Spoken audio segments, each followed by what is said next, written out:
없습니다.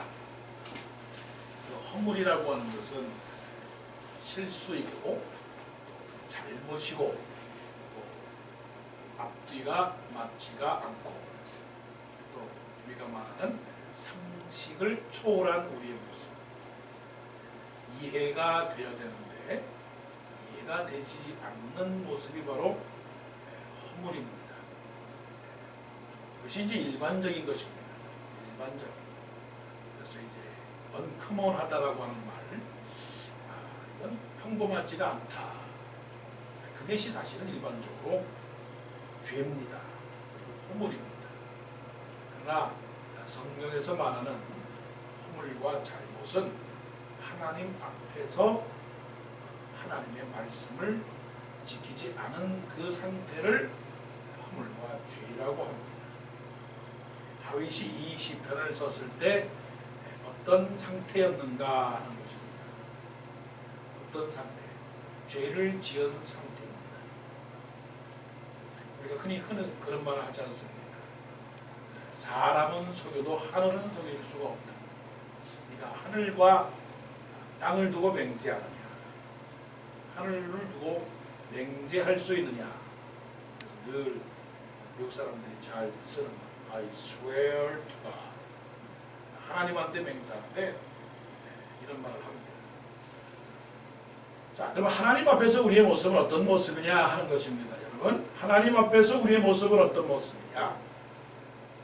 우리가 태어나면서부터 죽을 때까지 하나님 앞에서 우리는 어떤 모습이냐? 죄인이다. 죄인이 의인은 없나니 하나도 없으며 의인은 없나니 하나도 없다.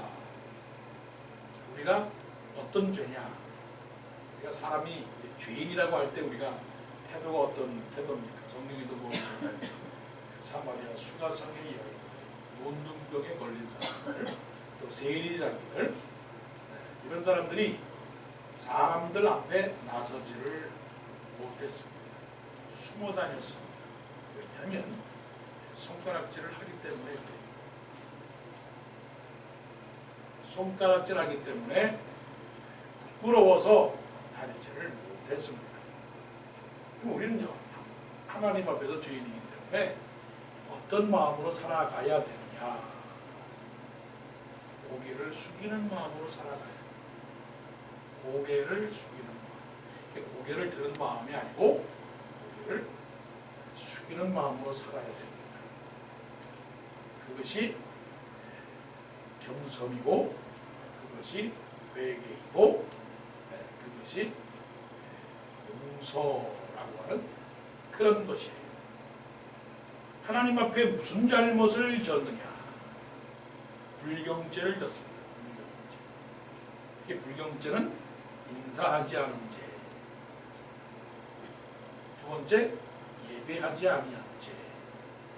세 번째, 순종하지 아니한 죄. 그겁니다.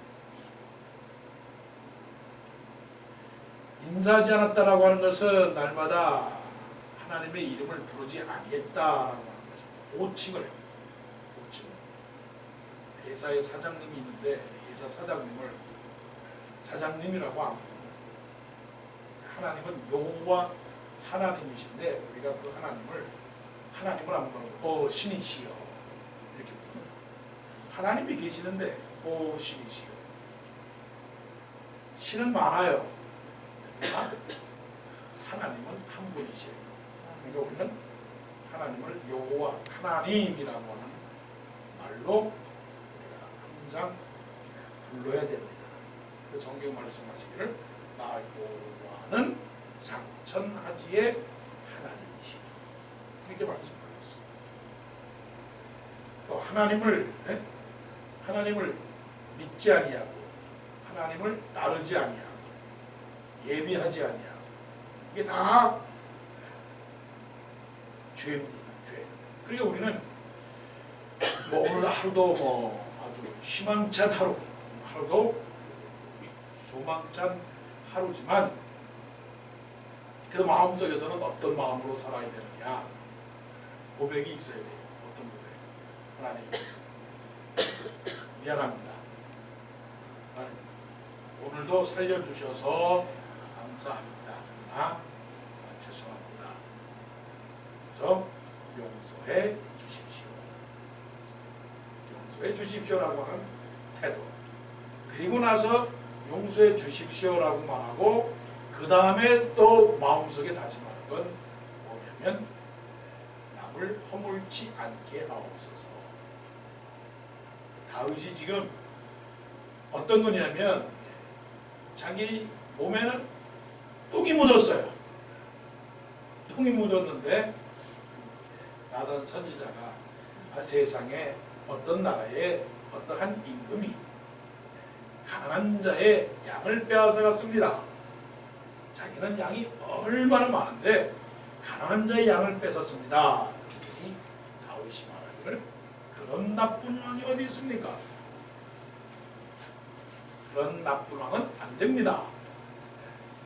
그 사람은 아주 혼쭐을 내야 됩니다. 라고 얘기했어요. 그러니까 자기 몸에는 지금 똥이 아주 그냥 냄새라도 묻었는데 다른 사람의 행위에 대하여 말하니까 그 사람은 정말 나쁜 사람이다 라고 정죄를 하는 거죠.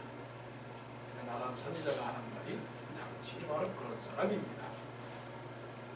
신앙에 아주 깊은 데로 가고 또 깊은 데로 가고 깊은 데로 가면 알아가 버리면 내가 그 사람이라. 내가 말하는 그 나쁜 사람, 내가 말하는 그 죄인,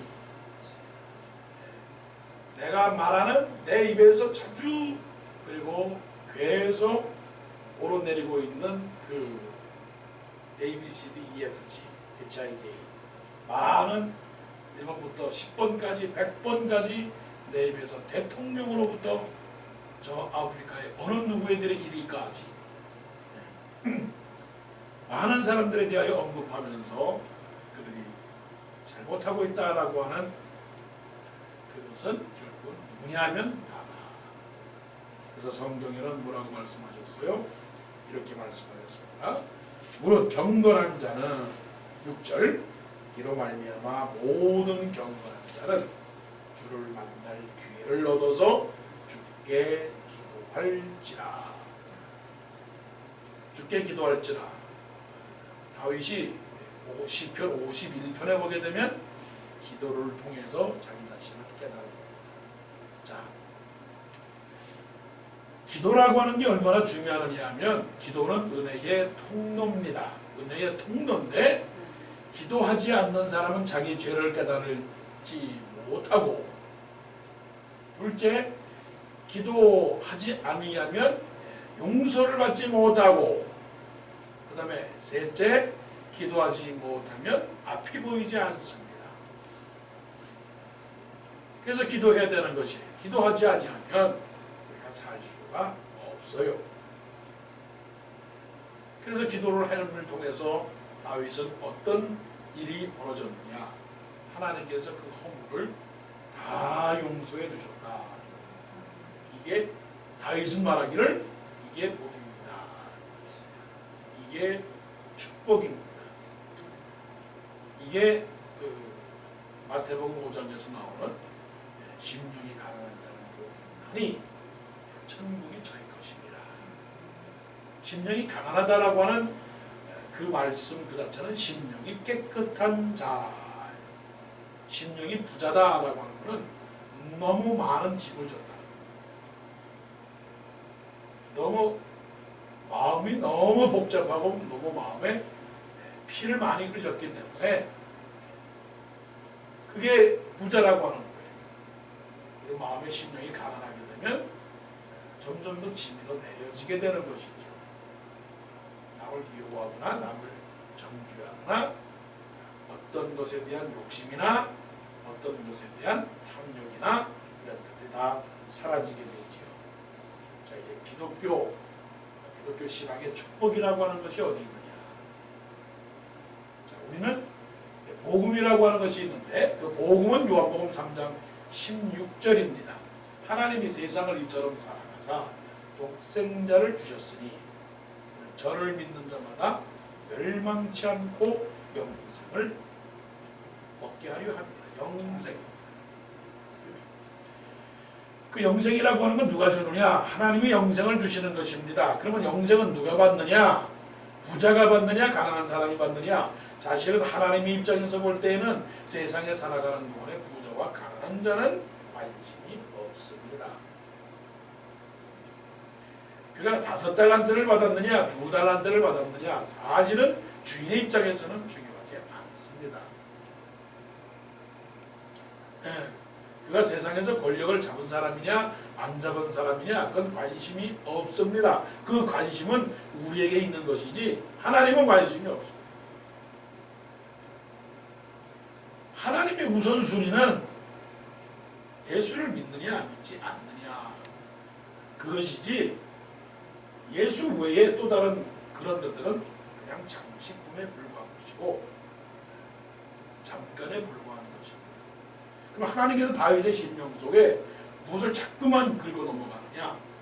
네가 나 여호와 하나님을 신뢰하느냐? 네가 내 하나님 나를 믿느냐 하는 것입니다. 그럼 믿는 사람은 어떤 사람이냐? 믿는 사람은 죄의 문제가 깨끗한 사람입니다. 그런데 우리 스스로가 죄의 문제를 해결할 수가 있어요? 죄의 문제를 해결할 수가 없습니다. 태어나면서부터 죽기까지 죄의 문제를 해결할 수가 없습니다. 그럼 좀 이 문제를 어떻게 이해를 시키냐면 이 세상에는 투자회사가 많이 있습니다. 투자회사가 한 고객으로부터 돈 1,000불을 받습니다. 작게 1,000불을 받아서 이 투자회사가 이것을 받고서는 어떻게 합니까? 내가 좋은 데 투자해서 당신에게 이것을 재산을 더 늘리도록 하겠습니다. 맡기는 거예요. 그러면 우리 안에 있는 모든 죄의 문제는 우리 스스로가 해결할 수가 없습니다. 계속적으로 우리 속에 죄의 샘이 흘러넘쳐와요. 머릿속에서부터 마음속으로부터 손으로부터 발끝까지 온통 우리는 죄의 덩어리이기 때문에 이 죄를 해결할 길이 없어요. 그래서 이 죄를 누구에게 맡기냐? 예수님에게 맡기는 것입니다. 이게 믿음입니다. 예수님 모든 죄를 예수님께 맡기니 이 죄의 문제는 내 영혼의 죄의 문제는 예수님에게 맡깁니다. 그러니까 예수님께서 해결해 주십시오. 이렇게 되면 내 심령에 뭐가 생겨요? 평안이 생깁니다. 자유함이 생기고 용서함이 생깁니다. 근데 맡기지 않게 되면 내 마음속에 온통 죄가 가득 차서 근심이에요. 근심. 죄뿐만이 아니라 삶의 문제도 그렇고요. 내가 해결하려고 하면 힘이 들고 괴롭고 피곤한데 예수님에게 우리의 삶을 다 맡기니까 거기에서는 뭡니까? 평안과 안식이 찾아오게 되는 겁니다. 그럼 마지막의 결과는 뭐냐? 마지막 결과는 우리에게 큰 선물을 주는 거예요. 예수님과 우리 사이의 계약기간, 그 계약기간이라고 하는 것은 육체의 생명이 끝나는 마지막 그 계약기간 동안에 계약이 끝나면 마지막에 우리에게 주는 선물이 그 선물이 영생의 선물입니다. 그 영생의 선물. 그 영생의 선물과 함께 우리에게 그동안 우리가 모든 것을 맡긴 것에 대한 대가로 무엇을 주느냐? 영생과 함께 천국의 영광을 우리에게 다 허락해 주는 거예요. 그래서 우리가 이 세상에 살아가면서 하나님을 믿고 예수님을 믿는 것입니다. 자, 7절 8절 보십시다. 주는 나의 은신처 시온이 한날에서 나를 보호하시고 구원의 노래로 나를 두르시리이다. 내가 네 갈 길을 가르쳐 보이고 너를 주목하여 분개하리로다. 우리의 삶을 하나님께 드리고 하나님께 맡기게 되면 우리의 영혼과 육체가 스스로 해결하려고 하는 그 괴로움 속에서 벗어나서 하나님께서 우리의 길을 인도하시고 우리의 영혼을 치료하시고 우리의 영혼을 평안케 하시고 저 천국까지 인도하시고 그리고 근심과 염려와 무거운 죄와 그 삶의 그 답답함을 하나님께 맡겨서 혼자 애쓰지 말고 하나님 앞에 문제를 드리면 하나님께서 용서하시고 해결하여 주실 줄 믿습니다. 기도드리겠습니다. 하나님 아버지